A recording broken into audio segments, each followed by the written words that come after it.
Salam hormatly adamlar. Biz sizin bilen gönüşli paralelepiped we onuň görümi diýen temany geçeceğiz. Ilki bilen öýüşlerini barlalyň.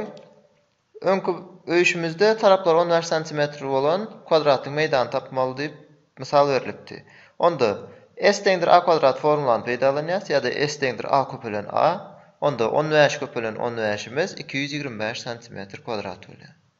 Onda jogabymız S teňdir 225 cm kvadrat. İkinci misalımızda 1-den 10'a çelli ähli sanlaryň kvadratlaryny tapmaly. Onda men şu ýerde tabliça görnüşinde yazdım.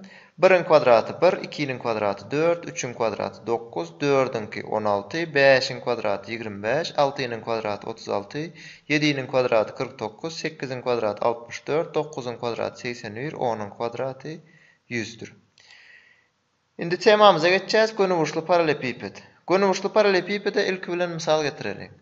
Gönüşli paralelepipede spiçka gotaýyny gözlemine getirsek, şol gönüşli paralelepipeddir. Ya olmasa kitap. Kitap hem gönüşli paralelepiped görnüşindedir.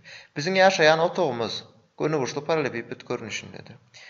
Gönüşli paralelepipediň gönüşli görnüşine granlar bardyr. Gran diýmek gönüşli paralelepipediň tarapy. Ýa-da şu ýerde ne? Bir tarapy, iki tarapy, üç tarapy görünüp dur. Ýa-da şoňa granlar diýilýär. Gönüşli paralelepipediň granlar diýilýär.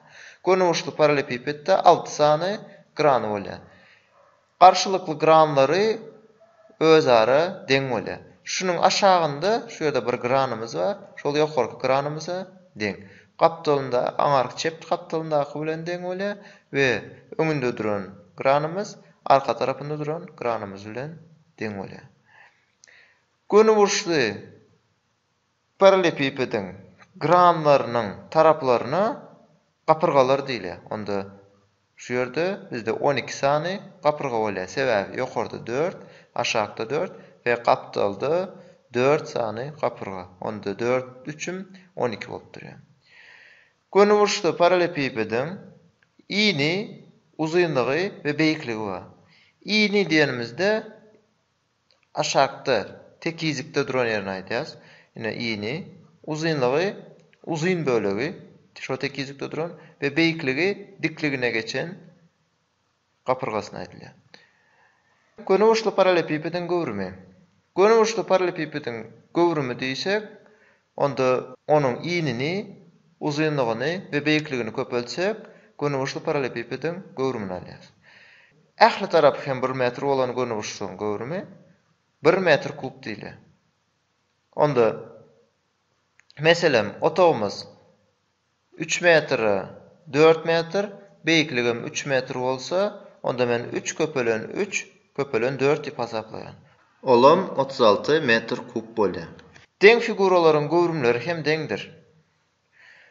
Ýani iki sany men spiçka korap galsam, ikisiniň iňi, uzunlygy we beýiklikleri özara deň bolsa, onda ikisiniň hem göwrümleri özara deňdir. Indi bizde litr diýen düşünjämiz bar.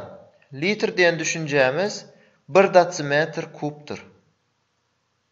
Indi öýüşini belläp alyň. Bir sanjyk öýüş berdim. Ölçegleri 25 cm, 4 cm we 13 cm bolan gönüşli paralelepipediň göwrümini tapmaly. Şunun bilen biz sapamyzy geçip gutarýarys. Bolýa sag bolun, işleriniz üstünlük arzu edýän.